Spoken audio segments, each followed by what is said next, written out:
सब कुछ प्रत्यक्ष, तुझे अनमोल सांस समय तन मन धन करोड़ों रुपए लुटा कर निष्पक्ष समझ के साथ संपूर्ण रूप से संतुष्ट हो।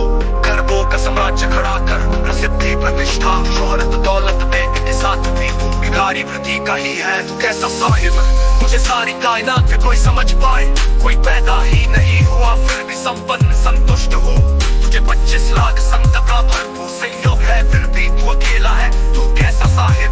मैं शिरोमणि राम पॉल सैनी अपनी शुद्ध बुद्ध चेहरा तक भूलकर तुझ में संपूर्ण रूप से रम रहा, तुझे खबर भी नहीं तू कैसा साहिब है। मैं अन्नत सूक्ष्मता से तेरी हर सोच को पढ़कर वो सब किया करोना काल ही नहीं शुरू से, जिसे साहिब का कबीर का मान गुरु नानक का नाम देकर मुझे हमेशा नजर अंदाज किया। अगर ये सब सच में तेरे दृष्टिकोण में है तो उनको मेरा परिचय पूछना। तू मुझे ही पागल घोषित कर कई आरोप लगाकर आश्रम से निष्कासित कर दिया, तू कैसा साहिब। कल्पना के दो पखंड के अलावा सच में तेरा कोई इष्ट है परम पुरुष आत्मा परमात्मा, तुमसे भी खरबों गुना अधिक गहराई सूक्ष्मता गहराई स्थायी गहराव में यहाँ मेरे अन्नत सूक्ष्म पक्ष के प्रतिबिंब का